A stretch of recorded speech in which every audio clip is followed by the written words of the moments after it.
Bueno, buenos días.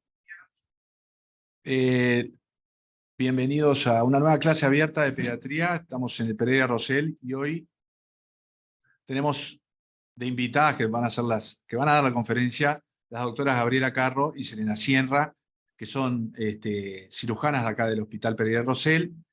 Y para explicarles un poco a los que nunca participaron la dinámica es, ellas van a dar una clase sobre el manejo de drenajes pleurales en niños. Luego de que termine la presentación, esa parte obviamente la estamos grabando esta clase para que después quede disponible, pero luego de ella, los que estén online conectados pueden enviar dudas, preguntas para las colegas de forma escrita y obviamente hay una clase acá llena, un auditorio, donde vamos a intercambiar preguntas con ustedes, sobre todo de manejo de problemas o cosas que hayan surgido después de la presentación de ustedes. Así que muchas gracias, Gabriela, Celina, por el rato y les paso el micrófono así empiezan. Bien, bueno, buenos días. Bueno, primero gracias a ustedes por invitarnos y empezar a trabajar juntos, que estaba bueno. La idea de nosotros hoy, que nos pidieron que hablemos un poquito del manejo de los drenajes y nada, hacerlo como un poquito más práctico para darles a ustedes herramientas en el día a día de cómo se controlan, cómo se manejan eventuales complicaciones. Un poquito antes ver bien las indicaciones y bueno, y que sea una ida y vuelta a ver si la idea es poder ayudarlos sobre todo en eso, y no tanto lo teórico que lo podemos sacar de todos lados. Bueno, lo primero, en realidad, que hablar un poquito cuáles son los objetivos. En realidad, el espacio pleural es un espacio que es una cavidad que en realidad tiene muy poquita cantidad de líquido en condiciones normales, y ese espacio se ocupa en condiciones patológicas, ya sea por líquido, que puede ser líquido seroso, puede ser pus, puede ser sangre, o también puede ser aire, ¿tá? Entonces, el objetivo del drenaje pleural es eso mismo, ¿tá? Es evacuar ese líquido o este aire que no debería estar ahí con un fin terapéutico y en algunos casos diagnóstico, ¿tá? Y este espacio, que en realidad se ocupa por líquido o por aire, lo que hace es comprime el parénquima pulmonar y eso genera después repercusiones. Entonces, además de drenar, lo que permitimos secundariamente es reexpandir el pulmón y que el paciente pueda ventilar mejor. Se va como pasó. Bueno, como ustedes saben, en realidad de la carrera, hay varios escenarios en los cuales nosotros vamos a ir a drenar una pleura, ¿tá? Es típico el caso de que siempre aprendemos en los libros cuando es una emergencia y cuándo deberíamos drenar todos y cuándo y por qué nunca deberíamos ver una placa con un neumotórax hipertensivo. Esa es como el escenario en el cual tenemos que drenar de emergencia, no importa dónde estemos, en la puerta, en el piso, en la cama, no importa, ¿está? Y eso es una maniobra que deberíamos saber todos, y es la foto que es un poquito chica, pero en realidad la idea es, se drena el neumotórax en el segundo espacio intercostal, en la línea medio clavicular, con lo que tengan, con una boca, con una aguja gruesa, y luego ese neumotórax lo vamos a transformar en un neumotórax isotensivo, y ahí esa emergencia deja de ser emergencia y pasa a ser una urgencia, y poder pensar bien el paciente y cómo las conductas a seguir, ¿tá? El resto de los drenajes pleurales, ya sean por la mayoría de los casos son en empiemas, que es cuando hay pus, que ahora lo vamos a ver un poquito más en detalle, pero cuando hay sangre también, bueno, en general son instancias que son urgentes, ¿tá? Que cuando nosotros diferenciamos en la emergencia y en la urgencia, lo que hacemos es, sobre todo, respetar el tema de los ayunos. En una emergencia con un neumotórax hipertensivo, no hay duda, no importa si el paciente se acaba de comer lo que sea, lo hacemos en el momento. Y todas las demás eventualidades tomamos en cuenta las otras cosas, ¿no? Que el paciente esté en ayunas es una cosa es bastante importante, sobre todo porque son pacientes que ya tienen una patología pulmonar y necesitamos respetar las otras cositas, como por ejemplo el ayuno, que es muy importante, pues si el paciente presenta una aspiración, vamos a agravar su condición previa, ¿tá? Entonces, bueno, en general, a no ser que sean derrames muy importantes, nos permite esperar ayuno, coordinar un buen equipo, estar como en las mejores condiciones para ofrecerle al paciente, ¿tá? Y bueno, y ahí el drenaje es eso en otro lugar, sobre todo pensando en cómo funcionan los líquidos y el aire en la cavidad pleural, cómo el paciente está acostado, de cúbito, y también en lo que tiene que ver con la posición en el tórax, donde ya que además estamos hablando de niños, pero donde el tubo no le molestaría. Si lo ponemos atrás, que es donde vamos a hacer la toracocentesis, que después le vamos a hablar, obviamente que el paciente cuando se acueste le va a molestar, entonces el mejor lugar para que pueda deambular y descansar y todo es en la línea axilar media, ¿está? Según es variable, pero se puede colocar desde el cuarto, quinto, sexto espacio intercostal. Esos serían como los lugares siempre de preferencia, ¿está?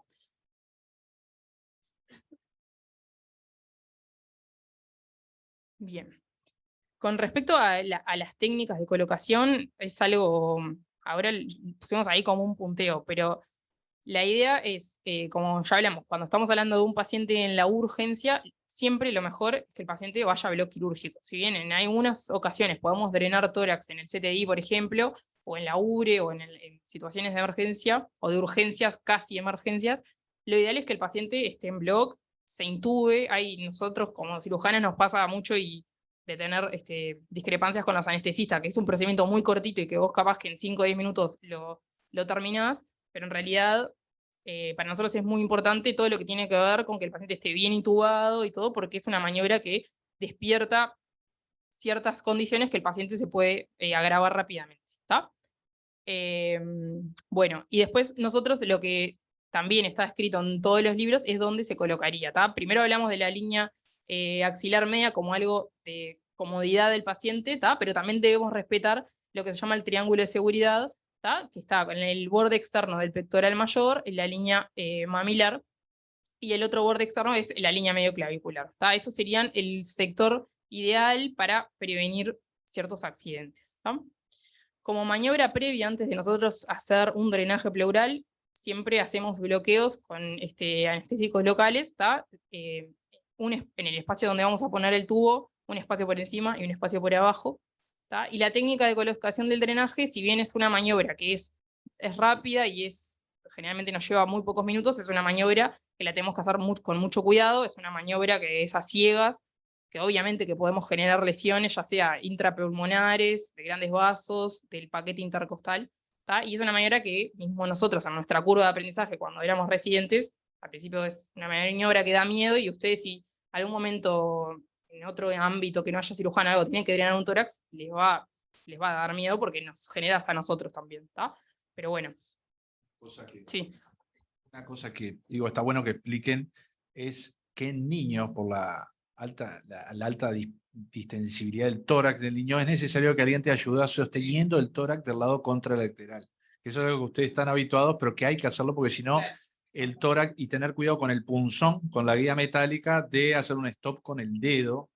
Digo porque es distinto a adultos, en ese sentido de que a un adulto le puede, o un niño grande le puede poner un drenaje de tórax sin ayuda de que alguien te sostenga el tórax, porque realmente rebota la pared torácica. En adultos, o ahí vamos, niños grandes, que muchas veces pasa que se hacen toracotomías mínimas y vos con una americana entras hasta el espacio pleural hasta que viene pus y ahí pones el tubo en ese espacio que vos ya creaste. Nosotros en niños, sobre todo en eso, por la laxitud y porque el plano muscular no es tan profundo, si nosotros hacemos eso, en todos los pacientes va a estar fugando todo peridrenaje, o sea, no va a solucionar. Claro, entonces, si bien esa es una maniobra como de seguridad para uno decir, no rompo nada porque no clavo un punzón en el tórax, nada, después sabemos que nos trae muchas complicaciones de manejo que ahora después vamos a ir viendo cuáles son. Entonces está. Sí, eso mismo. Lástima que no trajimos un tubo, pero en realidad el tubo es un punzón, tiene adentro una guía metálica, por fuera el tubo de drenaje, que es lo que va a quedar. ¿Puedo volver para atrás? ¿Está? Como ven, este es el punzón que va por dentro, este es el drenaje que va a quedar, ¿está? Y hay diferentes tipos. Estos son el mismo y son bastante buenos. A veces hay diferentes marcas también, que nosotros después vemos que hay mejor calidad o no. El drenaje que va a quedar tiene una línea que es radiopaca, o sea que después nosotros con los controles de radiografías posteriores vamos a poder ver dónde quedó la punta, y tiene fenestras, ¿está? Es recontra importante y obviamente que las fenestras queden dentro del tórax. Si la fenestra queda afuera, va a empezar a entrar aire y ahí vamos a tener eventualidades que vamos a ver en el drenaje que tenemos que siempre pensar, ¿está? Entonces, eso que decía Sebastián, que es re importante, es cómo nosotros agarramos ese punzón. Si yo agarro el punzón desde la punta y ese paciente que tiene el tórax tan blando que cuando uno empieza a hacer la punción, realmente el tórax se hunde, cuando vencés el tórax, si vos lo agarrás desde la punta, no vas a controlar la cantidad de tubo que entra. ¿Tá? Entonces por eso es muy importante la maniobra de trancar. Nosotros siempre ponemos el dedo hasta donde no queremos que se nos pase, ¿tá? Porque obviamente que después, si uno pone mucha cantidad de tubo dentro del tórax, vamos a lesionar cosas, ¿tá? La otra muy importante es la dirección. Nosotros, es una maniobra, como dije recién, que al principio te da miedo, todos tenemos miedo de poner un punzón en el tórax, pero después vas aprendiendo como la sensación de entrar. Es una puñalada, literal. Sí. El tórax, claro. lo digo yo, Sí, eso sí. Está. Sienten el ruido del tórax. Claro. Sienten el aire. No hay que asustarse. Es aire lo que habían. Sí. La idea es siempre funcionar hasta entrar a la cavidad pleural y después dirigir el tubo hacia atrás y hacia arriba. ¿Tá? Bueno, muy bien. Después de eso, nosotros lo que siempre se hace es evacuamos el contenido, depende de cuál sea la eventualidad de ese paciente, siempre, y nosotros también lo tenemos como regla, todo lo que salga de cualquier cavidad, en el blog, o lo que sea, lo mandamos a estudiar, ¿tá? Y ahí depende del cuadro del paciente que vamos a ir a buscar, ¿no? Si estamos diagnosticando un empiema, y si nos faltan datos, vamos a citoquímico, bacteriológico, si estamos pensando en un BK, en los estudios para eso, si nos viene un líquido sanguinolento, vamos a pensar a veces en patología tumoral, entonces vamos a mandar a citología, anatomía patológica, bueno, eso, infinidad de estudios para poder enviar. Después lo que pusimos acá de lavar, en realidad esto está más centrado en lo que en la mayoría de los pacientes que son empiemas, ¿está? ¿Y qué hacemos nosotros? Lo que hacemos es, ese espacio pleural que está ocupado por pus, ¿está? Que es el empiema, nosotros vamos a sacar, vamos a medir cuánta cantidad vino, de a poco. Otra maniobra importante es esa, cuando el tórax está lleno de líquido, no podemos vaciarlo con todas las ganas porque se desestabiliza todo el tórax y tenemos que hacer maniobras muy suaves e ir sacando el líquido que haya, porque a veces hemos tenido pacientes que sacás, no sé, 200 mililitros del tórax, entonces no puedo sacarlo de forma brusca. Y más, sí. Vamos sacando bien de a poquito.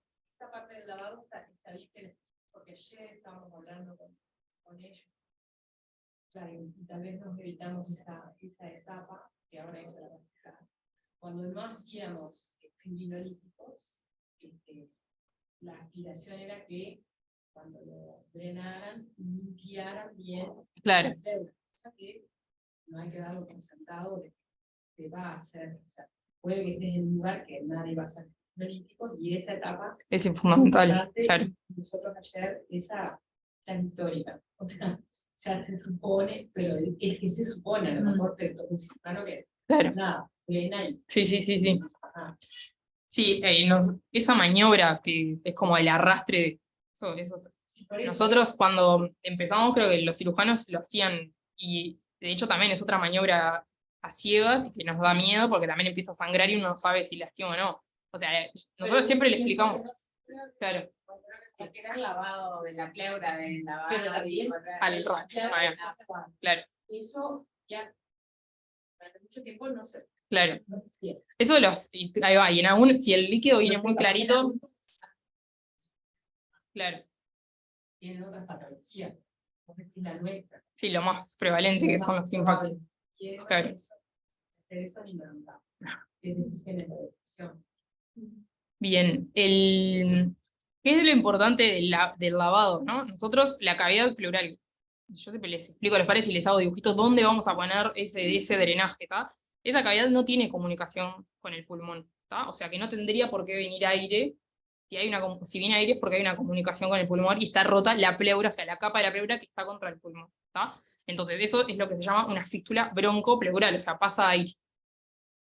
Cuando nosotros aspiramos o el paciente tiene un neumotórax, ahí no está indicado lavar, porque nosotros vamos a lavar esa comunicación y ese aire va a pasar al parénquima pulmonar y no queremos que pase eso. El único objetivo de lavar es poder lavar ese contenido purulento que hay entre las dos pleuras, en el espacio pleural. ¿Está? Y bueno, nosotros hacemos eso, empezamos a sacar despacio el tipo de, generalmente es pus, que hay en la pleura, medimos cuánto es y con el mismo volumen lavamos. ¿Está? Lavamos suavemente, con suero tibio también, ¿está? Hasta que nos empieza a venir clarito. Ahí muchas veces ya nos empieza a venir fibrina, y nosotros ya empezamos a ver qué tipo de empiema es, y ahí planificamos ya el tratamiento, cómo vamos a seguir después de eso. ¿Está? Y bueno, y después el próximo paso es conectarlo a un frasco bajo agua, que ahora vamos a ver un poquito más de los frascos, todas estas maniobras, ya sea sacar, lavar, enviar estudios, todo, cada vez que uno, acuérdense que nosotros ponemos un tubo en la pleura que habitualmente tiene una presión negativa. Entonces, yo le pongo un tubo en la pleura y lo dejo solo, el aire va a entrar, ¿tá? Y va a ser un neumotórax, vos se lo estás generando. Entonces, cada vez que nosotros hacemos los cambios de cosas, hay que clampear el tubo. Son maniobras que por eso nosotros siempre vamos a poner un tubo de A2, idealmente, a no ser que sea una emergencia, que estés en un lugar que, no sé, pero siempre de A2, ¿está? Cuando uno pone el tubo con su punzón y va sacando el punzón, el otro que lo está ayudando ya clampea con una americana para que no entre ahí, ¿está? Ahí conectamos la jeringa, desclampeamos, aspiramos. De vuelta todo así, bien, es muy reglado, es bastante sencillo el procedimiento, pero son pasos. Lo mismo pasa que después en el piso, el paciente anda corriendo, se mueve la cama, se arranca el tubo. Se arranca el tubo, no, se desconecta del tubo al drenaje que está en la cama. ¿Qué pasa ahí? Le va a entrar aire, va a ser un neumotórax. En general, después lo conectas bajo agua y eso se va a drenar solo. ¿Tá? Pero son cuidados que hay que tener.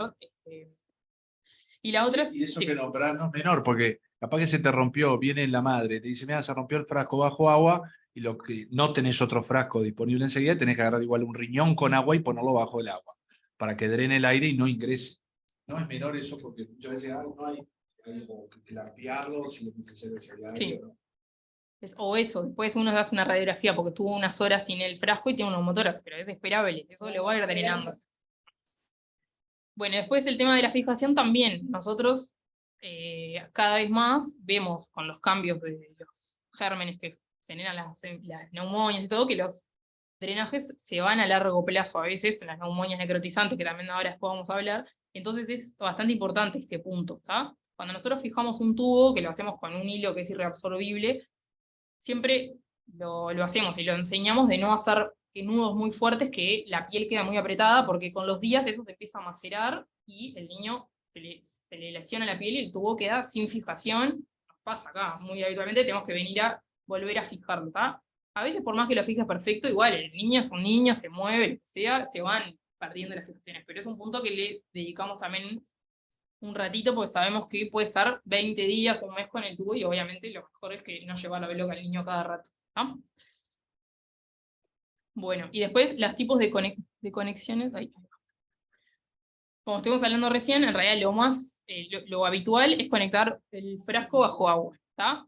El frasco bajo agua lo que tiene son un nivel de agua, que este es el frasco habitual, el que van a ver en todos los pisos y en todos lados en realidad, ¿tá? Tiene dos conexiones, uno que está, va al paciente y otro que va, no se llega a ver bien, ¿no? Sí. Ahí va. Tiene un nivel de agua que siempre debe respetar. Si nosotros ponemos el tubo sin agua, es lo mismo, le va a entrar aire y no va a estar generando esa función. ¿Tá? Y ahora vamos a ver bien qué es lo que tenemos que controlar. Y después hay diferentes variantes de lo que tiene que ver con las conexiones, que depende de cada paciente y de las eventualidades. ¿Está? Todo lo que tiene que ver, que ahora acá en el hospital ya hace un tiempo tenemos, está bueno, que son lo que tiene que ver con la aspiración central. Y acá no todos los pacientes se benefician. Un empiema común y corriente se va a beneficiar solamente con un drenaje, sacando pus y después haciendo los fibrinolíticos. ¿Está? Pero sobre todo en pacientes en los cuales tienen neumonias evolucionadas, que la pleura está más endurecida y no tiende a reexpandir ese parénquima, nos sirve mucho esto de la aspiración central, porque además de drenar, nos genera una presión negativa extra para que el pulmón se pueda reexpandir. Ahí va, sí, eso va. Sí. Ahí aprendimos de todo, sí. Y ahí está cajones, hay que ver qué marca hay, los cuidados de cada cajón. Sí, incluso para nosotros, yo no hago tórax habitualmente, pero los que tenés que fijarte bien las conexiones porque no son tan fáciles como el drenaje habitual. Y lo que tiene de bueno también, el drenaje habitual, es que lo cambiamos, yo que sé, cada 24, 48 horas, según lo que dé gasto. Estos son frascos que te permiten tenerlo muchos días porque tienen buena capacidad, y te podés fijar, ya sea si barbota o si tiene gasto. Eso lo tienes que poder aprender dedicando un ratito para que esté acá. Ir acá, manejar esto. En el hospital o acá es fácil porque ya sabe mucho. Uno como médico tiene que ir todos los días. Ya, es muy temprano, bueno, estar sepa, que lo haga mal y se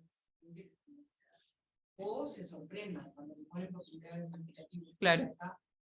Otra institución. Sí, eso, y que hay que tener cuidado. Aquí, pues digo, el manómetro de la pared, a cuánto está el manómetro del vacío que se genera, y después estos tienen todos válvulas donde uno fija la presión. ¿A qué presión hay que fijarlo en general? ¿Cuántos centímetros? La pregunta, en verdad la aspiración central no depende tanto porque vos lo controlás directo en el tubo. Nosotros en general lo ponemos entre 10 y 20. 15 es lo habitual, lo puedes ir subiendo un poquito más y vas viendo con el paciente. Pero puede estar al máximo la central, que no pasa nada porque vos lo controlás bien en el tubo. Eso está bueno explicarlo porque Sí. lo central puede estar alto. Y Claro, puede estar alto. En general lo dejamos bien alto, porque incluso a veces se van bajando y entonces mejor que quede alto y lo controlamos y directo por el drenaje tiene. Podemos traer algún día alguno y lo ven. Eso de tomarse el tiempo de ver los drenajes, no sé, nosotros ahora que hace unos meses que estamos yendo al interior, que antes no había cirujanos en algunos lugares, y usted, no sé, estos pacientes ahora van a empezar a ver todo lo que están formando, van a empezar a trabajar en lugares que a veces no hay cirujano o que tienen que derivar los pacientes a otra ciudad. Nada, el hecho de saber cómo funcionan y esas son sencillas cosas de conexión o cosas que pueden evitar a veces traslados totalmente innecesarios o evitar eso, ¿no? Si tiene el tubo que no está bajo agua y está haciendo un neumotórax, capaz que en vez de trasladarlo con un neumotórax al niño, era nada, una cosita que se podía mejorar simplemente sabiendo cómo funciona y pensar cómo es el sistema en realidad. Y lo otro es leer las indicaciones que deja el fabricante, el ingeniero que lo hizo, que te lo deja pegado al lado. Y muchas veces cuando rompen la cosa, tiran están todas Sí. las indicaciones de cómo se usan Sí. las cajas de las aspiraciones Y en cerradas. general, o sea, estos drenajes son muy intuitivos también. El grande dice paciente Sí. 1, paciente 2, o sea, dicen las cosas, pero a veces uno no se da cuenta y no lo lee, pero Sí. te dice cuál va aspiración, cuál va el paciente. ¿Ustedes cuándo indican? ¿Cuándo indican uno u otro? Y Sí. digo porque es una pregunta clásica. Sí, es un poco lo que decía Gaby. En verdad, la aspiración central, cuando uno lo desconecta, la aspiración central funciona como un drenaje común. O sea que sin conexión podría estar indicado en cualquier paciente. Eso no pasa nada. Lo que sí es, obviamente, es mucho más caro que el otro, entonces de primera siempre ponemos el drenaje común. A no ser que sea un paciente muy evolucionado, que sepamos que el pulmón está muy retraído. Y como decía Gaby, lo principal del drenaje aspirativo es que permite como llevar el pulmón a la reexpansión un poco más forzado que un drenaje común. Eso es para pacientes que están muy evolucionados en general. ¿Tá? Pero ya te digo, puede funcionar para cualquier otro. También está bueno para pacientes que tienen 2 drenajes, porque los 2 van conectados a un solo frasco. Entonces, si bien puede ser un poquito más incómodo, porque lo que tiene conectado a la aspiración central es que el paciente no puede deambular, es claro, queda estacado a la cama, se puede igual sacarle la aspiración para que deambule y después volverlo a conectar, pero lo ideal es que la aspiración sea continua justamente para no perder la presión negativa que está generando. Pero a veces costo-beneficio lo dejamos deambular un poco para que no pase muchos días también sentado en la cama. Sí lo puede agarrar y de repente si da largo la tubuladura, moverse dentro del espacio, es decir que no tiene que estar quietito en la cama, pero es mucho más incómodo de manejar, por eso, y también eso es otra ventaja de la válvula que ahora vamos a explicar. ¿Quedó claro? No sé si entendieron. Sí. No hay que entrar en pánico cuando entras y hay una caja. Sí. Ahí, Claro, con hombres, que sopla y nada, y otro. Práctico. Menos con esa desventaja, pero Del año pasado tuvimos. Sí. Sí, entonces ahí, pero para ustedes es una prueba principio que lo tienen que hacer. Que va unos cuantos días con la enfermera, ahí también. Porque si no siempre estás pendiente de, Sí. por ejemplo, eso que a veces es muy fácil, que ellos no saben cuánto drenó, cuánto sacaron, cuánto tenía ayer, cuánto. sí, Ellos no lo tienen. eso lo que tiene este drenaje es que tiene capacidad hasta 1 litro 20, entonces va juntando todos los días, no te diferencia de qué día es cada, como el otro que vos lo vas cambiando y controlando el gasto. Entonces, en general le hacemos una marquita como para ir viendo cuánto da cada día, porque si no es acumulativo y no es diferenciado por día. Bien. Y bueno, y la última, que sí, Trabajan en enfermería y Y ahí toca perder. Sí, nosotros a veces que venimos medio corriendo, sí, pero está bueno, sí, porque además como que de sacarle el miedo o el misterio, porque no tiene la realidad es esa. Está bien, bueno, y la última que pusimos acá, la válvula de Helmich, en realidad es para el paciente que mantiene una fuga de aire, pero ya no tiene líquido, ¿está? Entonces, ¿cuál es la idea? Después de que el paciente tiene su tubo, el que le pusimos, por ejemplo, en general lo que pasa son pacientes que están evolucionados, ¿no? Empiemas que se drenaron o que si algunos se pudo hacer fibrinolíticos, otros no, pero que ya no viene una cantidad de gasto, o sea, no viene pus o viene muy poca cantidad, pero sí mantiene la pérdida de aire, o sea, mantiene una fístula broncopleural que es muy, cada vez más frecuente, ¿está? Entonces, para que el paciente se permita empezar a mover más, algunos hasta irse a la casa, tenemos estos dispositivos que son mucho más cómodos, porque la válvula es más o menos de 10 centímetros de largo, ¿tá? Y lo que permite es eso mismo. Si de acá viene el drenaje del tórax, permite con este mecanismo valvular que salga al aire cuando el paciente va a perder ese aire por la fístula broncopleural, pero no se colapsa y el aire no vuelve a entrar, ¿tá? Entonces simplemente sirve para que drene aire, ¿tá? Y estos pacientes, que casi todos los pacientes con las neumonias necrotizantes que ahora podemos ver, nada, es un proceso que tenemos que esperar y el pulmón se va a ir recuperando y a veces lleva mucho tiempo. Es una forma de hasta incluso eso, se vayan a la casa con los válvulas, ¿está?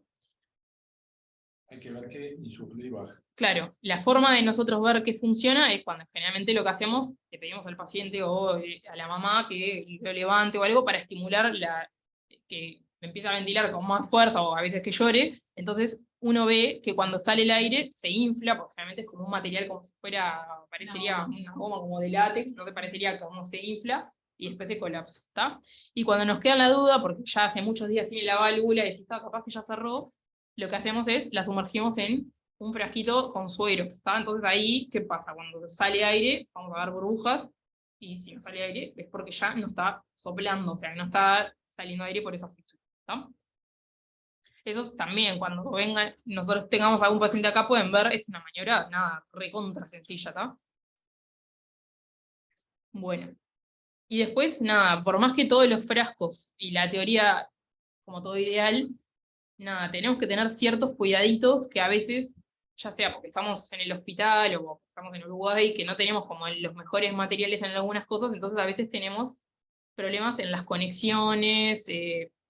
Primero, esta foto que puso Celi, la idea es mostrar, primero, cuando algunos escenarios que los tubos no van a funcionar del todo bien. Por ejemplo, en este caso que es una tubuladura excesivamente larga, entonces este frasco que estaría conectado al aspirador no está haciendo su presión negativa porque la perdió en todo este trayecto, ¿tá? Entonces, si bien los tubos no tienen que estar pegados al paciente y le tienen que dar movilidad, tampoco tienen que ser larguísimos como para que arrastre el piso, a veces son tan largos que mismo se colapsan, se doblan en sí mismo y no funciona, ahí perdemos la función, ¿tá? Bueno, todo esto de las tubuladoras y cuántas veces también hemos estado acá pensando, ¿qué conexión le podemos hacer para que... La idea es que todas las conexiones sean seguras en el sentido de que no permitan entrada de aire, porque ahí estamos metiendo nosotros aire en ese sistema que no tiene que haber, ¿tá? Y lo mismo con las curaciones, ¿tá? A medida que el paciente pasan los días, se va abriendo la herida, lo ideal es curarlo. Cuanto menos se toquen algunas curaciones, siempre para nosotros es mejor, porque mantenés eso, a veces empieza a fugar un poquito y lo cambiamos, pero no son curaciones como que cambiemos todos los días tampoco, ¿no?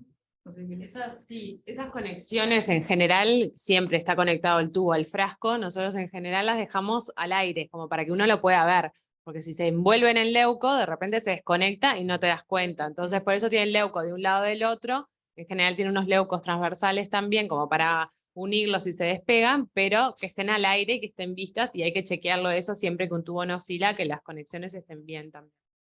Yo le voy a hacer una pregunta de una cosa que siempre conversamos. Vieron que estamos hablando de muchas complicaciones, una de la que no hablamos porque es muy rara, es que tú tengas una infección intrapleural por la colocación de esto que es externo y que está mucho tiempo. Eso la verdad que es raro. Yo siempre les digo que en décadas de trabajo creo que viví 2, 3 a lo sumo. 2, creo que así certera. 2, y bueno, y es una situación excepcional. Dirán por qué, pero es raro, es muy raro. Lo que sí nos pasa ahora bastante menos, pero es por el manejo, por los fibrinolíticos, por el menos tiempo que están, es la infección de la pared. Y ahí sí que cuando en la época que la teníamos mucho, pero la teníamos mucho porque eran empiemas muy evolucionados, que el propio pus, ese que le hablamos tanto de que hay que sacarlo lo antes posible, lesionaba, humedecía, había celulitis. O sea que ese lugar también hay que aprender a verlo con el cirujano. Con la enfermera es como un checklist que tú haces, o sea, ustedes van a decir, o nosotros le vamos a decir, no, nunca nos pasa que entre un germen, es excepcional que se infecte la pared, pero otras veces no, o sea, es una complicación que te puede pasar, ¿no? Sí. Pero en referencia, claro, en referencia, Frecuente en recién nacidos, por ejemplo, nos insiste mucho porque cuando nosotros dejamos drenajes para evacuar la cavidad pleural, por ejemplo, una hernia diafragmática que queda con un tubo, nos insisten mucho en sacarlo rápido justamente para evitar la infección en ese sentido, sí, más frecuente ahí. Pero acá es más raro, sí, sí. Y lo de la curación también, si bien tratamos de evitar maniobras bruscas y todo, hay que estar chequeando la curación, que a veces pasa que está en una semana de repente y no le levantaron la curación y hay que tener cuidado también con la herida. Mira, una cosa, siempre te digo que lo te hagas joven. Mira, algo que nos pasaba. claro, A propósito de eso, siempre frente a un niño que empieza a hacer fiebre y no parece que es la causa respiratoria, hay que destaparla sin el miedo que un cirujano venga y te mate porque le levantaste la herida. Lo digo acá delante de ellas. no, ese mito de no levantar hasta que venga el cirujano, no, es un mito, no pasa. No, lo único que sí, que a medida que pasan los días y todas las tubuladuras tocan la cama, el niño empieza a caminar, nada, se empiezan a contaminar, es verdad, pero nosotros siempre todo lo que tiene que ver con cambio de conexiones, lavado, destapado, bueno, aplicar los fibrinolíticos, siempre es una técnica que respetamos al máximo la esterilidad, ¿tá? Si bien lo hacemos acá en la cama del paciente o en la enfermería, tenemos que tener esos cuidados, ¿tá? Porque quieras o no, nosotros estamos accediendo a ese circuito, ¿tá? Por más que todo lo exterior, capaz que vos haces un cultivo de afuera y está lleno de bichos, pero tenemos que extremar el cuidado en ese sentido. Bueno. Bueno, y los controles que viene a hacer lo que tenemos que ver diario. ¿Cuál es el funcionamiento normal de los tubos y qué es lo que nosotros esperamos de eso? ¿Está? Como nosotros... Un videito.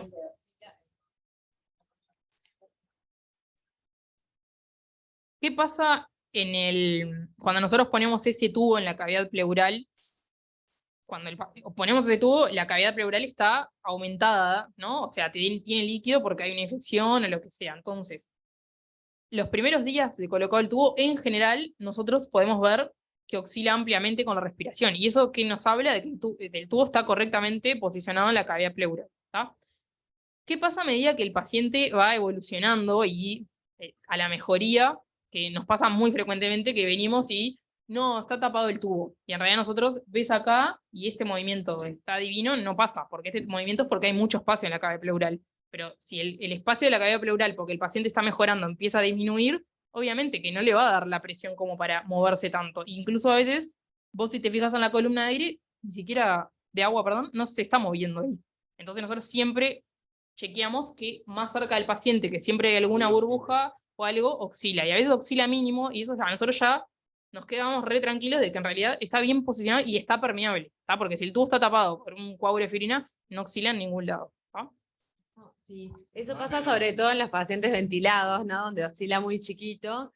Y también, eso pasa siempre. Lo ven oscilar así, dicen, oscila divino, está bárbaro. Y en verdad no, porque eso lo que traduce es que tiene un espacio, tiene un pulmón muy pequeño y un espacio pleural muy grande.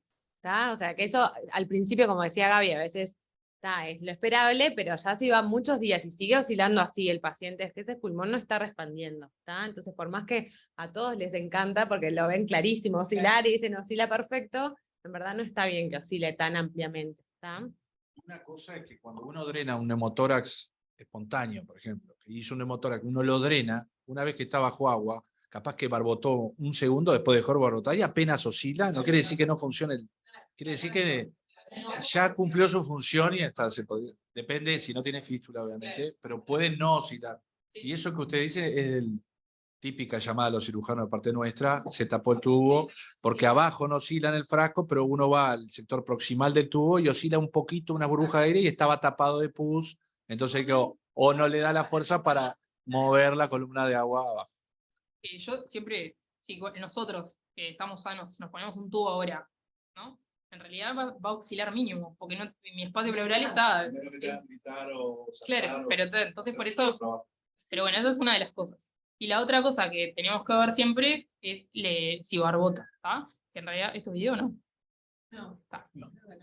Eso nosotros lo vemos, ¿no? Tá. En algún momento, sobre todo en estas neumonias necrotizantes, barbota mucho y no quedan dudas, porque vas a ver y arriba del líquido hay como una espuma, o sea, mucha espuma, entonces obviamente que ahí nos damos cuenta, o mismo incluso ves al niño llorar o gritar, o nada, a veces sin hacer nada particular, está saliendo burbujas y no queda duda. Pero hay otras ocasiones que sí queda duda, sobre todo cuando el paciente también empieza a mejorar, entonces no salen tantas burbujas, o sale solo cuando está llorando, levantando los techos, y si no, no. ¿Está? Y lo otro es que ver dos burbujas en el frasco no quiere decir que tenga una fístula. Sí. Muchas veces cuando hay mucha oscilación puede haber alguna burbuja, porque rebota el agua, se genera o X cosa y no es una fístula broncopleural, dos burbujas. Lo digo del punto de vista de los pediatras, porque muchas veces pasa que te genera la duda. Si le vas a hacer fibrinolytico y ves dos burbujitas de mañana, capaz que fue algo muy puntual, que capaz que fue la columna de agua que se movió y generó. Sí, o incluso después de puesto el drenaje, muchas veces tiene alguna fuga, porque por más que hagamos todas las maniobras con el sumo cuidado, a veces entra un poquito de aire, entonces que salga de bloc y de repente, claro, exacto, y ven un poquito de burbujas, no es que tenga la fístula establecida, sino que a veces puede ser un poquito de aire que entró en la colocación del drenaje. No, pasa mucho cuando el paciente empieza a hacerse los fibrinolíticos, que vos, ahora después vamos a hablar un poquito, pero inyectás el fibrinolítico intrapleural, tenés que hacer todas las maneras de clampear, desclampear todo, y en esas clampeadas a veces te entra un poquito de aire, y claro, cuando lo conectas al tubo, te empieza a venir aire, y ahí decís, no, tiene una fístula, no se puede hacer más fibrinolíticos, y después el niño pasa todo el día sin largar nada de aire, y en realidad capaz que le estás privando de hacer un tratamiento que se va a beneficiar con ese título de fístula que en realidad nunca estuvo, entonces a veces es muy claro la presencia de una fístula y a veces no, y tenemos que tomarnos el tiempo. Nosotros siempre hablamos con las mamás o los padres que estén, cuando llora, vos mirá, cuando llora con tremendas ganas, ¿salen burbujas? ¿Sí o no? Eso es lo que más nos importa a nosotros, ¿está? Y bueno, y después la calidad del gasto, ¿está? Eso también va a ir variando. Al principio siempre los envía más espus, después empieza a ser más, a veces son coágulos de fibrina muy importantes, ¿tá? Y después a veces, a medida que el paciente también va mejorando, va aclarando de a poquito, o a veces así es medio cerohemático, ¿tá?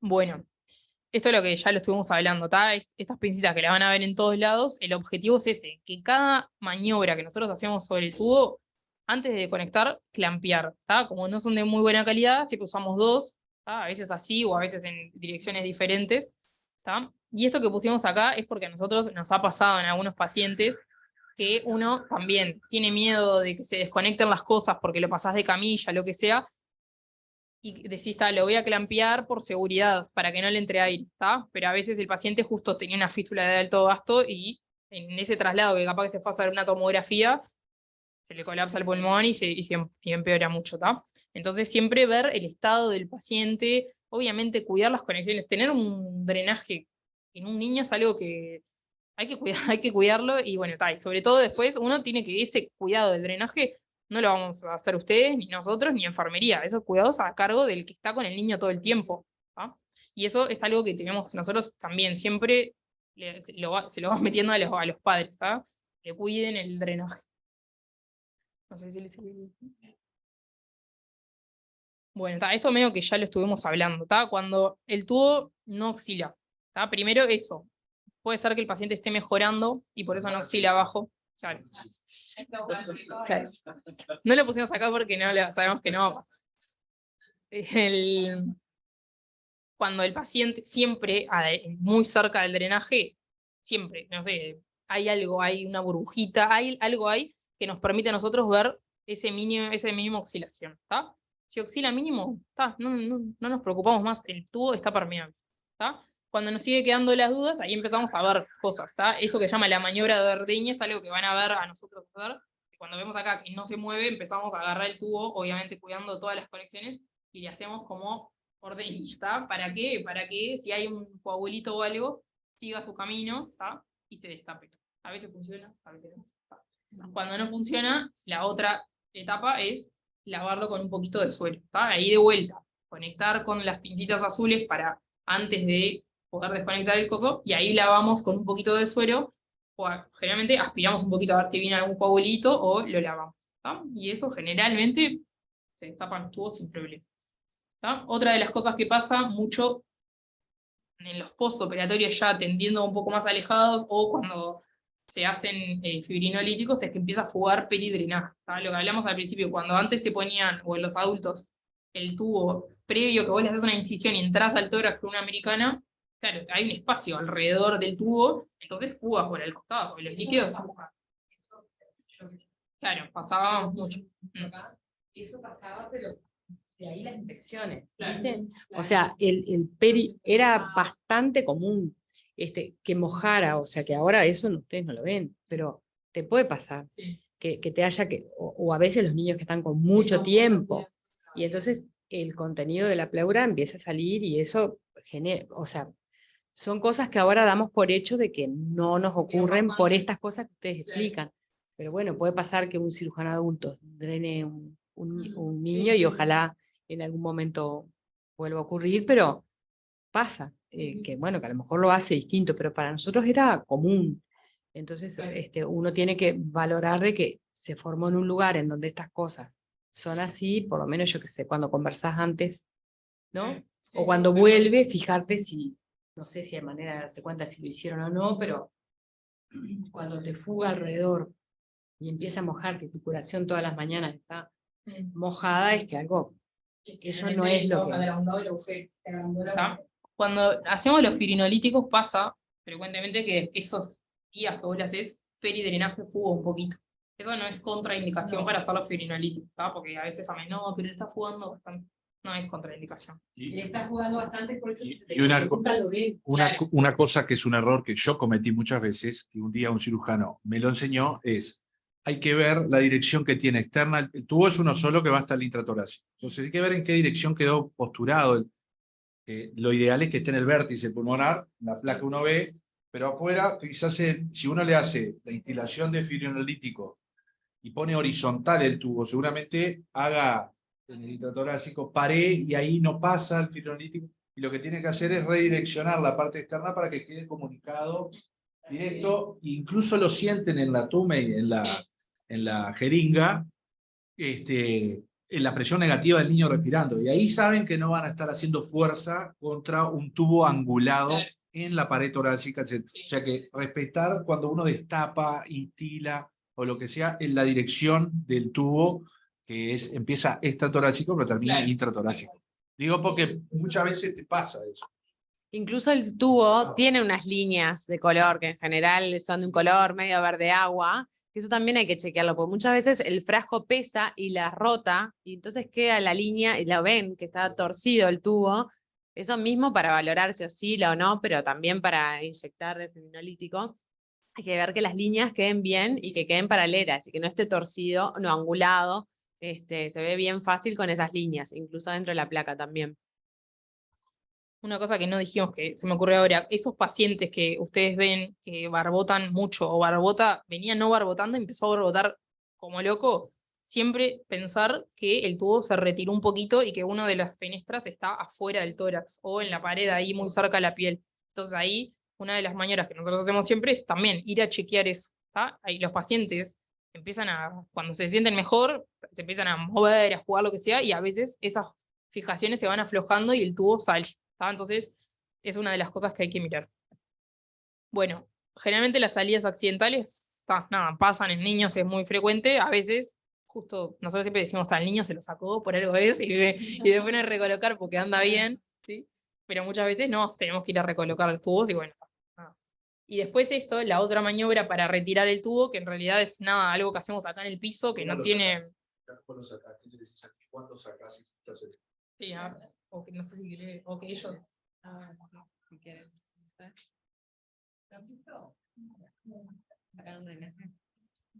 Lo que tienen que tratar es que la cavidad pleural sea lo menos negativa posible para evitar la entrada de aire. Entonces tiene que ser una maniobra rápida, tener todo a mano, porque muchas veces lo sacan y le dame la gasita y no sé qué, y ahí pierden tiempo y entra aire. Entonces tener todo preparado primero, después le piden al niño si colabora, que inspire profundo y aguante el aire, y ahí le sacan el drenaje. Y si no, cuando está llorando, cuando toma aire, o sea, lo hacen llorar. Ay, a veces sirve que llore el niño, no le va a pasar nada, al contrario, por su beneficio. Cuando llora y el niño toma aire para respirar, ese es el momento en el cual el pulmón está más expandido y por lo tanto la cavidad menos negativa, y ahí lo sacan rápidamente y enseguida lo tapan. ¿Tá? Y esa curación tiene que quedar hermética por lo menos 48 horas, que es lo que se cierran los planos más superficiales. ¿Qué tenés que hacer si te llaman en la guardia? Para llamar al pediatra siempre, porque los cirujanos lo llaman después. Pero el pediatra que No está siempre, en el a veces piso, nos llaman. acá sí se escucha. Y te llaman y que el tubo se salió. Se salió. Está con la madre con el tubo en la mano. ¿Qué hay que hacer en esa situación? ¿Cómo hay que evaluar a un niño en esa situación? Claro, bueno, lo primero es ver que la curación no esté al aire, ¿no? Y taparla, la herida, ahí va, sí, ahí va la herida, el orificio del tórax que no esté al aire, porque más en los niños, claro, flaquitos y chiquitos, el orificio está inmediatamente en comunicación con la pleura, entonces taparlo, asegurarse que esté bien. Después lo más importante es ver si el tubo barbotaba o no barbotaba antes. ¿Por qué? Porque todo ese aire que estaba saliendo por el drenaje, si deja de salir, se empieza a acumular en la pleura y puede llevar a un neumotórax hipertensivo, que es lo que nos va a determinar la urgencia de la recolocación en caso de que sea necesario. Si estaba barbotando como Samuel, que lo vieron, y se sale, no se tomen el tiempo del mundo ni nosotros para operarlo, que a veces pasa, o porque hay otra urgencia, o porque no sé qué. Es un paciente sumamente peligroso en el cual hay que estar atento de que no se haga un neumotórax hipertensivo. Entonces, eso va a determinar la urgencia. Y en cuanto a la indicación, va a depender de la evolución del paciente. Lo que decía Gaby, que es cierto, muchas veces se salen y bueno, no estaba barbotando y venía con un gasto más o menos, y no está haciendo fiebre, y bueno, decimos, vamos a esperarlo, y muchas veces no es necesario recolocarlo, ¿tá? Pero bueno, va a depender de cómo venía el niño y sobre todo eso, si barbotaba antes o no. De alto gasto, podés poner las gasas bien apretadas con 3 y dejarle uno abierto. Sí, sí, como si fuera, técnica, sí. no. Eso es como si fuera, claro, una traumatopnea, digamos, o sea, como una herida abierta de tórax, puede ser de ponerle una gasa fijada por 3 lados que actúa como una válvula, entonces deja salir el aire.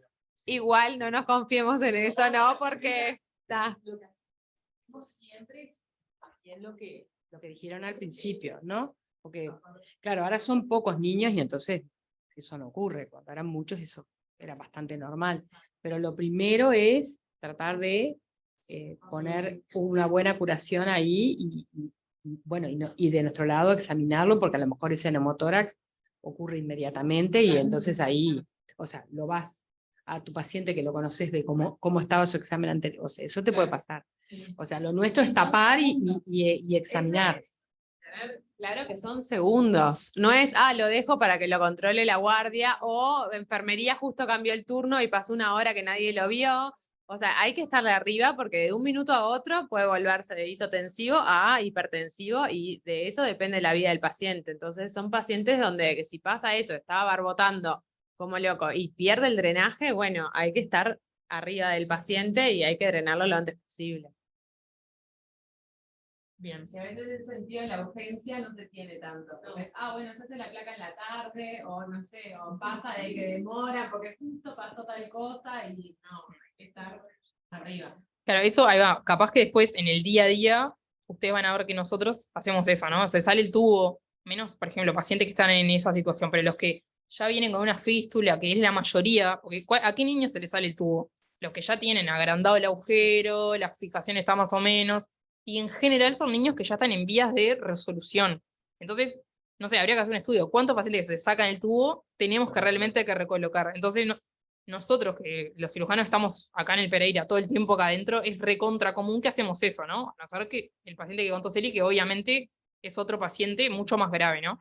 Pero en general hacemos eso, se tapa la curación y vamos viendo en las horas si va juntando aire o no. Porque cuando tiene una fístula de alto gasto, obviamente que lo va a hacer enseguida. Pero en la enorme mayoría de los pacientes que ya están cronificados acá, no va a ser inmediato, ¿tá? Y nos va a costar tomar la decisión de poner un tubo. Vamos a tener que hacerle una radiografía a las horas, hacerle un examen a las horas, ver si realmente en ese paciente está justificado. ¿Por qué? Porque uno va a ir a drenar un neumotórax y capaz que tenía una fístula de tan pequeño gasto que cuando no pasa nada, y se reabsorbe. Pero si vos le pones el tubo, capaz que perpetúas esa fístula y estás 20 días más con un tubo. Entonces, no es tan fácil y no es a veces, no quiero defendernos, pero a veces no es que a veces tiramos para adentro, pero a veces en estos pacientes tenemos que tomarnos ese tiempo y hacerle la placa a las 6 horas a ver si cambió, si ese neumotórax realmente se formó y si se formó, si el paciente se va a beneficiar. Y otra cosa que en ese sentido es que ir a poner un drenaje de tórax, ya sea en block o en piso, es una maniobra que puede ser peligrosa. Entonces, no se le regalan los drenajes a nadie. Así como las vías, son cosas que tienen eventuales complicaciones. ¿Tá? Nosotros, no sé, yo desde que entré acá, me acuerdo de un paciente que colocando un drenaje que era, nada, un segundo, se lesionó un paquete intercostal, sangró, pero masivamente, terminó en toracotomía y cuando se hizo la toracotomía ya ese vaso que era una arteria, ya no sangraba más o se colapsó al abrirla. O sea, el niño se terminó con una cirugía mayor en algo que podía haber sido mínimo. ¿Tá? Entonces, por eso, a veces hay que tomarse los tiempos y a veces actuar rápido, depende de cada paciente. Lo otro que no es pero ya que estamos, eso que ellos les pasan es lo que nosotros tenemos que entender por qué, porque claro, esa pleura ya estuvo inflamada, ya lleva mucho de evolución, entonces es probable que esa fístula que nosotros veíamos todos los días por el tubo, a lo mejor ya no tiene lugar ese aire de ocupar la cavidad pleural, entonces también uno tiene que saber, igual, como la excepción siempre existe, capaz que hace 10 días que lo tenés con su fístula, y vos tenés que saber que no tiene, o sea, esas cosas que parecen, ¿no? Que estos días estamos para decirle, ¿vieron cuando le repetimos? La punta está donde tiene que estar, la frecuencia cardíaca es la que tiene que tener, o sea, eso es lo nuestro, en el 99,9 va a estar todo perfecto, porque va a estar todo eso pegoteado y no va a pasar, pero para nosotros no sabemos si ese va a ser el paciente. Sí, y además una cosa, una cosa no menor, que colegas anestesistas, uno de los pacientes pediátricos que más temen y más respetan son los accesos venosos y las colocaciones de los drenajes de tórax. Porque los cambios pleurales de presión son bastante importantes y desde el punto de vista ventilatorio puede agravarse el niño, por eso es que hacen broncoespasmo severo, etc. O sea, no es menor la colocación de un tubo. Y lo otro es primero siempre la clínica. ¿Cómo está el niño tolerando ese neumotórax que ves pequeño? De hecho, hay estudios clínicos controlados en adultos, yo creo que a la larga en pediatría va a llegar, que no todos los neumotórax se drenan. Depende del tamaño. Si tienen neumotórax laminares no los drenamos y andan bien y se reabsorben. No, estábamos poniendo como situaciones distintas. Una, la noción de gravedad que me parece que la tienen que tener porque de eso puede depender la vida de un paciente. Pero es excepcional, claro, es un caso como hablábamos como Samuel, una fístula de muy alto gasto. ¿Tá? Después el paciente ya evolucionado que pierde el drenaje, como decíamos, y además como decíamos, que yo justo iba a aclarar eso, que el neumotórax ahí, la pleura ya está toda pegoteada en general, no es que va a ser un neumotórax hipertensivo como en la primera foto que veíamos, puede juntar un poco de aire, pero no va a ser, generalmente no hace toda esa ocupación de aire, pues no tiene dónde, ¿sí? Y claro, y los riesgos de volverlo a colocar hay que ponerlo en la balanza justamente por los riesgos anestésicos que todos lo sufrimos, lo sufren los anestesistas obviamente, pero nosotros del otro lado también, que hacen broncoespasmos, que a veces salen intubados. O sea, es una cirugía que tiene muchos riesgos anestésicos. Entonces, indicarla, tenemos que estar convencidos de que le va a dar un beneficio y que realmente tiene indicación de eso. No es solo porque se le salió, se le vuelve a poner. ¿Tá? Y además desde el punto de vista de la fisiología, en realidad lo que queda atrapado es aire. ¿Y qué es el aire? Es oxígeno, CO2, nitrógeno. ¿Se entiende? Nosotros tendemos a pensar que es como una caja cerrada que no va a salir si yo no lo saco. No, no. Hay una cerosa que, como el peritoneo tiene función biológica buenísima, que absorbe el oxígeno, absorbe el CO2, etcétera, pasa la economía y eso se puede resolver.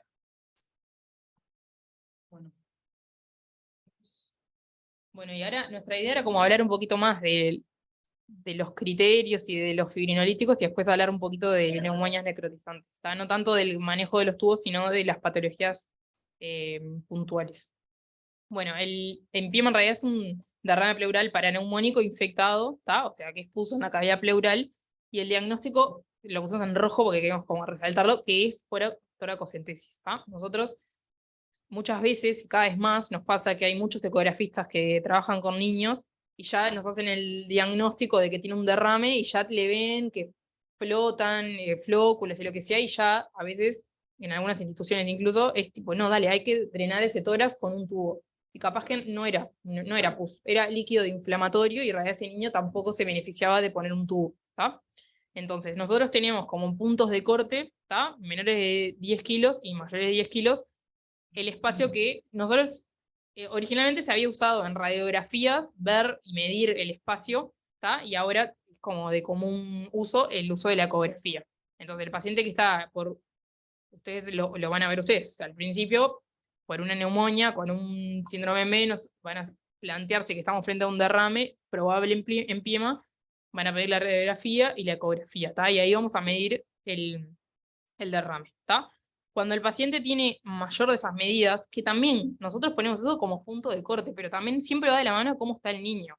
O sea, a mí hace 2 días me llamaron de otro lugar, también, no sé, un niño mayor de 10 kilos que tenía 7 años, tenía un derrame de 14, estaba recontra bien tolerado, el paciente perfecto. Está, sí, si me guío exactamente por el 10 milímetros, se lo tendría que haber pinchado, pero es un niño que después evoluciona bien y no siempre necesita, ¿está? O sea, siempre clínica más estos criterios, ¿está? Bueno, ahí tiene el diagnóstico de la toracocentesis, que es un procedimiento que en general los van a aprender a hacer ustedes, y después, con el resultado de eso, es que nosotros recién empezaríamos a actuar sobre el paciente, ¿está? Lo importante es que si ustedes van a ver dónde el paciente junta más líquido, en algunos lugares podemos hacerlo guiado bajo eco, y si no, es una maniobra ciega, ¿está? Como reper anatómico, siempre lo que hacemos es en el borde superior de la costilla inferior, y ese es como el versito que siempre tenemos. ¿Por qué? Porque en el borde inferior de cada costilla pasa todo el paquete. Entonces, si ustedes pinchan muy pegado al borde inferior, le van a venir sangre, y eso se van a asustar y no van a llegar a la pleura, ¿tá? Siempre bien perpendicular, aspirando con una jeringa hasta que venga el líquido, ¿tá? Y ahí lo van a mandar a estudiar. Nosotros también siempre les decimos y insistimos, si ya les viene líquido, ¿tá? No es que saquen cuanto más líquido mejor, no, saquen lo necesario para estudiarlo. ¿Por qué? Porque si ustedes le sacan, no sé, 100 mililitros y tenía 200, nos baja la cavidad pleural, y para nosotros es un poquito más riesgoso poner un tubo. Entonces, con que saquen un líquido para llegar al diagnóstico, ya alcanza, ¿tá? Y bueno, y después viene lo de los criterios, que eso ya no lo vamos a repetir, pero que son todos los estudios que ustedes mandan de ese líquido de la toracocentesis, ¿tá? Sí. Las voy a pelear un poco. No, más allá de que hay criterios diagnósticos de, obviamente, empiema, por los cuales hay que colocar un drenaje. Por ejemplo, si uno hace una eco guiada, una toracocentesis guiada, y confirma que es un empiema, muchos niños no tienen esos criterios de drenaje, o no lo podés porque el niño está mal y tenés que drenarle el tórax. O sea, hay 2 indicaciones de drenaje del tórax: la tolerancia por el fallo respiratorio, que muchas veces nos peleamos, en el buen sentido de la palabra, pero discutimos, decimos, pero el niño está mal, lo está tolerando mal ese centímetro o lo que sea, y esos flóculos. Y eso es importante, porque muchas veces no hay que perder tiempo en la toracocentesis, hacerle la toracocentesis y después vemos, porque en realidad la indicación, hace poco hubo un caso, era drenarle el tórax, más allá de si era incluso empiematoso ya o no. Y es como todo un proceso. Muchas veces vemos que un niño, cuando empieza, no es que de repente tiene una neumonía y hace un empiema y enseguida es pH 680. Lo va evolucionando. Entonces, la tolerancia clínica es una indicación también del drenaje. Que muchas veces es difícil tomar la decisión por lo que dijimos, los drenajes. Pero no es dreno solo si tiene criterio de empiema. No. Hacemos esa discusión si el niño está bien. Pero si está mal y hay un derrame, yo me inclinaría a discutir el drenaje directo. Sí, estamos. Sí, creo que sí. Entonces no nos peleamos. Igual, no nos vamos a pelear. No, venimos pensando de más acá. No, lo que, obviamente, siempre guiándonos por el paciente, y también un poquito de lo que hablamos al inicio. Hay muchos derrames que en realidad no son empiemas y que el paciente necesita eso, porque tiene ese componente mecánico que no es a veces pus, y en realidad, obviamente, que ese paciente necesita drenarse, ¿tá? Pero los pasos serían como que lo ideal, si se puede, sí, obvio. De la neumonía estamos hablando. Claro, sí. Bien. Bueno. Ahí va. Esto era más o menos eso, ¿no? ¿Por qué nosotros vamos a ir a drenar ese tórax? Y acá está jugando, y también siempre hablamos con los padres eso. Porque vos venís, no, a nosotros nos pasa que llegamos, hablamos con los padres y es como que a veces parece que fuéramos a curarle la neumonía. Y no, nosotros solamente vamos a ir a tratar una complicación. ¿Tá? Todo el paciente tiene una infección pulmonar que es puede ser más localizada o puede ser muy extensa y tiene esa complicación pleural. Que nosotros con el drenaje vamos a ir a tratar eso. ¿Tá? O sea, vamos a mejorar un poquito el componente infeccioso porque vamos a sacar pus y mejorar el componente mecánico, sobre todo cuando hay mucha cantidad. ¿Tá? Pero después hay todo un carril que el paciente tiene que ir mejorando en base a antibiótico terapia, a reposición, a empezar a comer bien, todo. ¿Tá? Ahí me fui al... Es al revés, ¿no? Que coma bien, que se mueva. Claro. Mm. Sí, sí, sí. Bueno, y después, esto que nada, también es de los libros, no íbamos a hablar de los días ni nada, pero simplemente para ir como guiándonos en el hecho de la pleura tiene líquido que está infectado secundario a una infección del pulmón. ¿Tá? Al principio ese líquido va a ser un exudado, como ahí vos, va a ir cada vez como que organizándose más, se van a ir como coagulando las proteínas y cada vez se va a hacer como una galleta. ¿Tá? Entonces esto es algo que es gradual, no es que viene el paciente, lo meto acá, tá, lo dejo. Son etapas que están descritas como en toda medicina que queremos poner todo en categorías, pero es algo variable, ¿tá? Y a veces tampoco es tan clara las historias de los niños con las neumonias, capaz que al principio, no sé, puede ser un niño que venga con un cuadro muy evolucionado de días de evolución, pero en realidad su empiema está en las primeras etapas, ¿tá? Obviamente que las primeras etapas el líquido es mucho más fácil de extraer, entonces a veces con el drenaje o mismo después haciendo un poquito de firinolítico ya lo mejoramos. A medida que se va formando cada vez más contenido como las proteínas empiezan a coagular y todo, entonces empieza a ser más difícil sacar, ¿tá? Y por eso ahí los firinolíticos juegan un papel y cuando se empezaron a instaurar hubo un cambio en la historia de estos pacientes. Y después hay unos pacientes que ya están mucho más evolucionados y son esos que hablaba Celi hoy de que las pleuras están duras y no reexpanden bien y todo ese proceso infeccioso que tuvo generó una cáscara de esa pleura. Entonces, por más que nosotros vamos a drenar, en la placa no va a cambiar, va a seguir persistiendo ese espacio pleural porque no está causado solamente por el líquido, está causado por toda la inflamación que tiene esa pleura. ¿Tá? Y bueno, y ahí nosotros tenemos otras herramientas en algunos casos. ¿Tá? Bueno, acá la idea era como hablar un poquito a todos los pacientes, vamos a tener radiografía frente y perfil. El perfil a nosotros nos sirve también muchísimo para controlar siempre cómo quedaron los drenajes. ¿Tá? La ecografía en las primeras etapas y después la usamos mucho para ver la respuesta de los fibrinolíticos.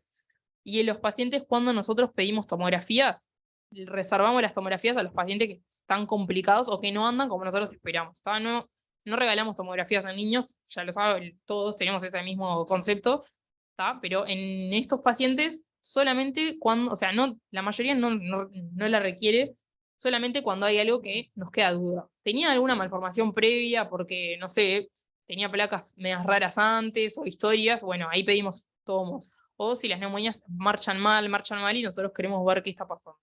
¿Tá? ¿Qué les parece el drenaje de esas cavidades, neumatoceles? ¿El tamaño influye en el drenaje? Por ejemplo, esa placa que están mostrando ahí tiene un enorme neumatocele ahí. Ustedes, la decisión más allá que también siempre primero la clínica, ¿ustedes miden el tamaño y según eso drenan o no esa cavidad aérea que quedó? No es fácil. O sea, no, sí, igual está bastante establecido. En general, la tolerancia es lo más importante, pero en un paciente que está asintomático y bien, se dice, o sea, lo que está escrito en todos lados es de drenarlo cuando ocupa más del 50% del hemitórax. ¿Tá? Menos de eso no tendría indicación. Igual obviamente que depende de la tolerancia y a veces también un poco de la evolución. Si nosotros vemos que se sigue agrandando, no esperamos a veces que llegue hasta ese tamaño. Bueno, y después hablando un poquito de los fibrinolíticos, que también acá los residentes de cirugía están muy como pendientes de eso, pero en lugares que no hay residentes o que el cirujano va una vez por día, a veces menos, esto en muchos lugares lo hacen los pediatras, ¿tá? Entonces está bueno, son maniobras que son muy fáciles de hacer. ¿Lo haces? ¿O querés saber a qué pelear? Cuando fui residente en 2008, los pediatras hacíamos la instilación de fibriolítico. Después fue cambiando, ahora es cada vez más quirúrgico, pero por lo general esto era algo de todos los días. De hecho, en muchas partes del mundo todavía lo hacen los pediatras. Es una maniobra que tienen que conocer los pediatras. Es que No es que no lo iba a hacer. cuando nosotros éramos residentes también lo hacían los residentes de pediatría y nosotros estábamos en algún momento. Ahora, no sé, creo que lo hacen más los residentes de nosotros. Sí, pero creo que es más bien por un tema Mm. organizativo, no porque nosotros no queramos que lo hagan. Sí. Al contrario. No, porque de hecho, Sí. sí. Yo, por lo menos, cada vez que paso en el volante, le digo a quien quiere hacerlo, no me deja mentir. Así que no es un tema de que no nos gusta ni que no queremos que lo hagan. Es No, y simplemente sí. que a veces la guardia está en otra, entonces no hay nadie que venga, y eso tampoco está bueno, porque a veces deja de recibir una dosis del paciente esperando de que alguien se lo vaya a hacer. Entonces, por eso muchas veces vienen los chiquilines incluso fuera de horario a hacérselo, porque pasaba eso. Pero siempre es nuestro... Varía un poco, yo antes usábamos Estreto. Claro. Estreto, ahora con Pero la antes más plata fácil. Sí. es mucho más fácil, Sí. más mejor tolerada, no hay que hacer bupi, Sí. no No hay que esperar a la persona. Exacto. No, y lo que yo siempre pienso que acá, que estamos todos, nada, que aproveches en esa instancia, porque después están en otro lado solos o eso, ¿no?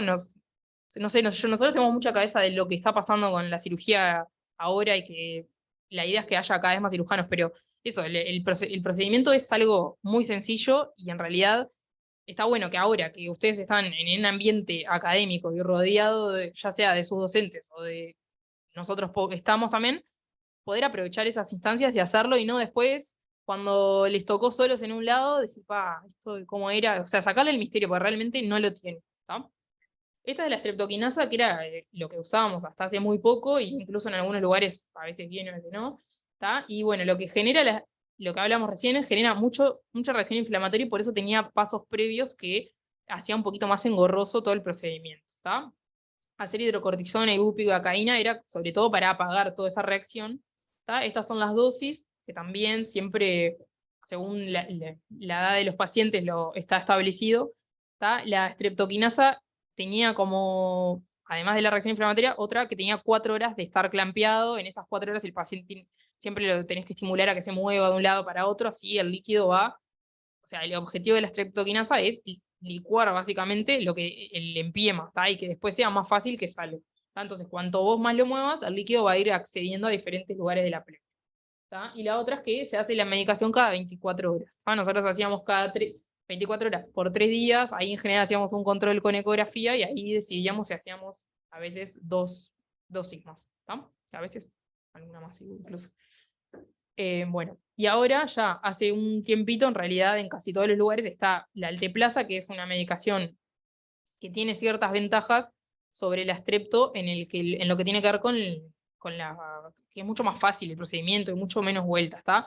Tiene muy poca ocasionada reacción inflamatoria, entonces todas esas etapas previas no las hacíamos, ¿tá? Me olvidé decirle que la streptokinasa, la hidrocortisona hacíamos media hora antes, entonces a veces también tenías que estar mucho rato con el paciente y a veces cuando tenías muchos pacientes ya se te empezaba a complicar. ¿tá? Esto, Las contravisitas de los residentes, ahora sí me hago el viejo, pero era habitual en la época pre-neumocóxica.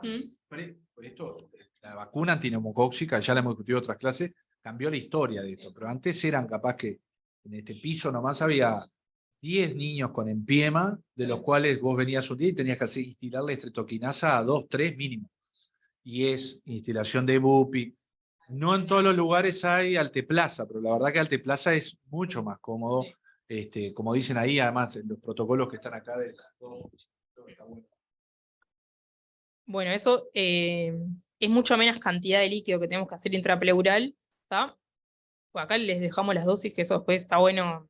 Nosotros también la andamos siempre con el celular, yo por lo menos que no hago tan seguido, ¿tá? Y lo que tiene de diferente es que esta lo podemos hacer cada 12 horas, ¿tá? Y nosotros, es un medicamento muy caro, y a su vez la reconstrucción, que es muy fácil porque vienen los 2 frasquitos, viene el conector, todo viene en esta cajita y está pronto para usar.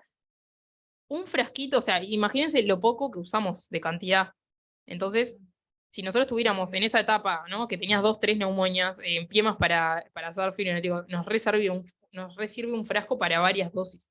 Pero Es caro por eso, porque no se fragmenta. claro, Entonces 50 miligramos, que son 50 mililitros, y de repente usas 2, claro. 3 para un paciente. Y entonces todo el resto lo tenés que terminar tirando porque se vence rápido. Esa es la otra contra que tiene. Bueno, 24 Sí, un día. 24 horas. 24 horas de abierto.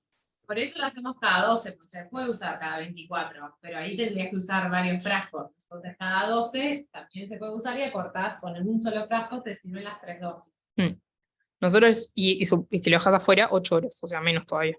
Nosotros lo que hacemos es, no sé, si hoy le hacemos a las 10 de la mañana la primera, a las 10 de la noche la segunda, y a las 10 de la mañana el otro día, o sea, ya en su plazo casi de vencimiento, le hacemos la tercera dosis, ¿está? Y ahí cumplimos con el tratamiento completo en principio para un paciente. Por eso es importante rotularlo, Mm. poner la fecha y la hora donde se abrió y dejarlo en la heladera. Muchas veces queda ahí suelto y se pierde. Claro. Un poco cuenten cómo ahí está, vos estabas diciendo 3 dosis, Sí, ver cómo queda el niño, eventualmente Sí. una ecografía de control a ver si yo la cantidad, y Es- después cuál es, si sigue con mucho derrame, cómo Bien. es el paso. Nosotros, acá no puse, o sí. Esto lo que tiene también de beneficioso es que el tubo tiene que estar clampeado 1 hora nomás. Y es mucho más cómodo para todos, para la madre y padre, todo, sobre todo. Habitualmente hacemos 3 dosis, ecografía de control, y ahí generalmente hacemos 2 dosis más. ¿Tá? Eso sería como los planes a seguir. Ahora viene.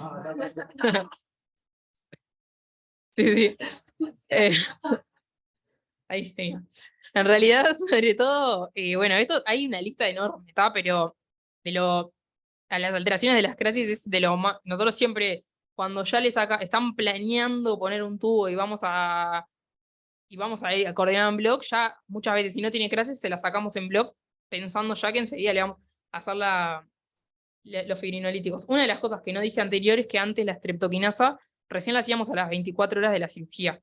Y la alteplasa la podemos hacer incluso, se podría hacer hasta en bloque empezar. ¿tá? Eso generalmente no lo hacemos igual, lo empezamos al otro día o esa tarde, pero se puede hacer muy precoz. Y se ha visto que mejora hacerlo precoz, porque antes también, cuando se empezaron a usar los fibrinolíticos, vos drenabas ese empiema. Cuando le usabas fibrinolíticos, cuando el empiema estaba complicado, cuando veías muchos coágulos de fibrina, cuando realmente veías beneficio en sacar. Ahora, si bien es la indicación, nosotros hacemos como mucho más, somos mucho más fáciles de indicar los fibrinolíticos, y se los hacemos a casi todos los empiemas porque vimos que mejoran mucho, mejoran más rápidamente. La salida de aire, la fístula broncopleural, eso sí contraindica el uso de fibrinolíticos, y por eso hoy dije eso. Cuando se hace un fibrinolítico y con las conexiones te entra aire y ya ve 2 burbujas y suspendes el tratamiento, capaz que no tenía una fístula y lo privas al paciente de un tratamiento que lo va a beneficiar realmente. Pero la fístula establecida realmente es una contraindicación. Los posoperatorios de cirugías grandes, no el tubo de tórax, ¿no? Los tubos mal posicionados, en realidad, mal posicionados hablaría más de intra, por ejemplo, si un tubo barbota en todo el tiempo, uno piensa que eso no está en la cavidad pleural, que está dentro del pulmón, obviamente que ahí está contraindicado ponerle fibrinolíticos. ¿Está? Está doble acá. Los sangrados activos, las malformaciones, estos son todos también tendiendo a ver que no tenga alteraciones de la crisis. Bueno. Y después de otras opciones que, nada, era como más para discutir lo quirúrgico, pero muy grande, son las toracoscopías, que, hablando de fase 1 y fase 2 y 3, de lo de las fases de la neumonía, ¿está? La toracoscopía en muchos estudios se ha visto que es comparable con el uso de fibrinolíticos, ¿está? Es un procedimiento que requiere mucho entrenamiento desde el punto de vista quirúrgico, tiene sus complicaciones, ¿está? Y se ha visto que la evolución es similar a el uso de fibrinolíticos. O sea, ¿qué hacemos con la toracoscopía? Entramos con una camarita en el tórax, ponemos otras pinzas, limpiamos la pleura, aspiramos, lavamos y dejamos un tubito para que después salga lo que tenga que seguir saliendo, pero en realidad hacemos como esa etapa de fibrinolíticos de limpieza nosotros. ¿tá? No en todos lados se hacen como ya hoy dijo Sebastián, estos pacientes son muy complejos para los anestesistas. Imagínense nosotros metiéndonos al tórax con una cámara, entonces también tenemos que tener un equipo que esté entrenado. ¿Tá? Y la toracotomía, que en realidad eso por suerte no se hace casi nunca, y es para, sobre todo, esos pacientes que están muy evolucionados y que tienen el tórax, el pulmón como... claro, ¿tá? La pleura está tan dura que no lo deja reexpandir por más que vos le pongas un tubo, que le hagas firinolíticos, nada, tenés un pulmón chiquitito que está apretado por esa pleura, y ahí no te queda otra de ir a vos liberar, a decorticar esa pleura, ¿tá? Y eso son cirugías que para nosotros están buenas porque hacemos mano, pero no están buenas para el paciente porque son dolorosas, le puede generar muchas complicaciones a nivel de la pared, sinequias costales, obviamente que no es lo ideal, pero en los pacientes que vienen muy evolucionados y con ese pulmón que no se puede reexpandir de ninguna forma, es necesario. ¿Tá?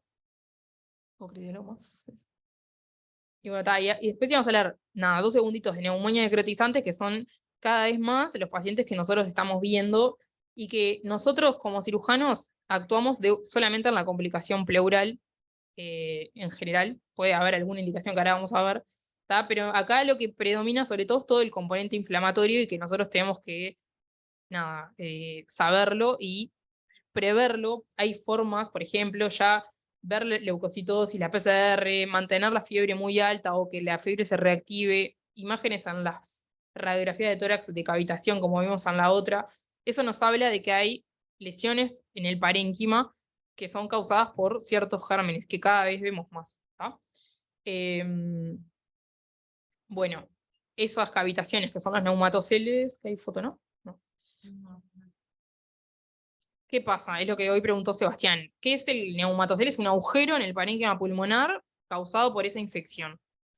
Eso tiene aire. Puede ir creciendo, puede quedarse. No todos los agujeros. Eso va a ir tendiendo a mejorar solo. ¿Tá? Cuando la neumonía empieza su etapa de mejorar, va a curarse y se va a curar totalmente. Y ese paciente que mucho tiempo después no va a pensar que nunca tuvo una neumonía. Esa cavidad puede llenarse de pus y nosotros, además de ver el agujero, el agujero negro en la placa, ver un nivel. ¿Tá? Y también tenemos que ver cuánto es ese nivel, cuánto juega el infeccioso, si se lo drenamos o no. ¿Qué pasa cuando nosotros drenamos esas cavidades? Nosotros vamos a meter ese tubo en el pulmón, no en la pleura. ¿Tá? Y nosotros vamos a lastimar, además, el pulmón drenando y vamos a generar la persistencia de una fístula broncopleural. Por eso nosotros no drenamos cualquier cavidad, porque sabemos que le estamos generando esa comunicación que no queremos. ¿Qué pasa? A veces esas cavidades empiezan a crecer o las que están más periféricas se rompen a la pleura y sí, y hacen una neumotórax, y ahí lo tenés que ir a drenar sí o sí. ¿Tá? Pero por eso no todas las cavitaciones son tratables con cirugía, o sea, no se benefician realmente. ¿Tá? Bueno. Y bueno, esto, en la mayoría de los pacientes van a tener algún tipo de compromiso pleural, entonces depende de si son empiemas y después probablemente vayan a la fístula broncopleural persistente con el uso de las válvulas.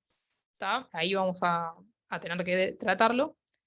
Esto ya lo mencioné recién. Y bueno, y después está como descripto, pero también es como un recontra invasivo y obviamente que nosotros no lo queremos hacer nunca y usted tampoco quiere que lo hagamos, es ir a sacar pedazos del pulmón necrosado. ¿Tá? Esos son pacientes gravísimos que no mejoran con nada y bueno, y uno tendría que ir a hacer eso, pero es también uno va y saca parénquima pulmonar que está necrótico. ¿Tá? Pero no son cirugías, obviamente, que también son pacientes muy, muy complejos. ¿Tá? Pero bueno, nada, en general eso, no son pacientes que van a tener una evolución muy larga, tórpida, parece que está mejor y después vuelve a hacer fiebre. ¿Tá? Bueno, sobre todo eso, el tener paciencia e ir cuidando todas las demás cosas, como hoy también dijo Katy. Después llega un momento que ni siquiera el antibiótico es tan fundamental, sino que el paciente se empieza a reponer. Bueno, bárbaro. Voy a dejar de compartir. No sé si alguno de los presentes tiene preguntas. Primero, buenísimo. Les voy a mostrar a ustedes ahí, porque vos quedaste acostado ahí, Gabriel. No sé si algún colega tiene, de los que están en línea, tenga preguntas para Gabriela o para Celina, la escriben.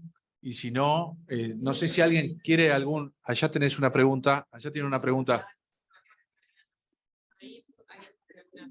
el clampeo. Ahí enfermería tiene protocolizado que clampear, claro. A ver, contestale vos.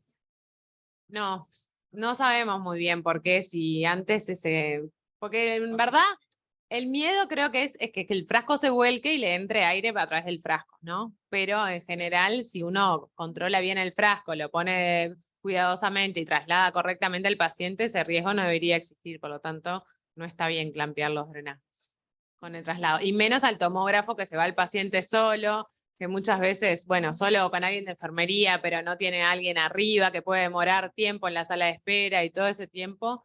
Y más que nada, si tenía alguna fístula broncopleural, si tiene salida de aire, puede ser muy peligroso, como hablábamos hoy. O sea, ya, a ver. Vamos por el lado de nosotros en el interior, en otro lado, en un traslado, tenga poco gasto, si lo planteas o no, y en caso de perder el tubo en el traslado y vemos que es inestable, que maniobra más. Lo contestan ustedes, pero el clampeo básicamente es vos abolís el drenaje, te quedás sin drenaje. Conceptualmente es eso, vos clampeás, no hay drenaje. Si era aire lo que estaba drenando, se dejó de drenar en ese momento. Si era pus, se dejó de drenar en ese momento. Lo que dure el momento. Si tiene una fístula de alto gasto, y además no hay que minimizar, digo, en un pulmón de un lactante, por ejemplo, que se drenen en cada inspiración 4 ml, 5, 10 ml, al minuto, capaz que es medio litro de aire, si el niño estaba polimneico. Y eso colapsa el pulmón en un minuto. O sea que hay que tener cuidado y no clampear nunca más un drenaje. Digo, si está el drenaje es por algo. Capaz que momentáneamente podés correrlo y después lo dejas drenar. ¿No? Sí, y lo otro, ¿cuál era tu segunda pregunta? Ah, si se le sale el tubo, se vuelve inestable porque pensás que está haciendo un neumotórax hipertensivo. La misma maniobra que si no tuviera el tubo previamente, la de gravitación y dejarlo isotensivo. Bueno, las liberamos en el sentido de les agradecemos que hayan preparado la charla y estas conversaciones y bueno, a los que están en línea sepan que después va a quedar en línea, pasamos para los que no pudieron estar presentes hoy. Bueno, hasta luego, buen fin de semana.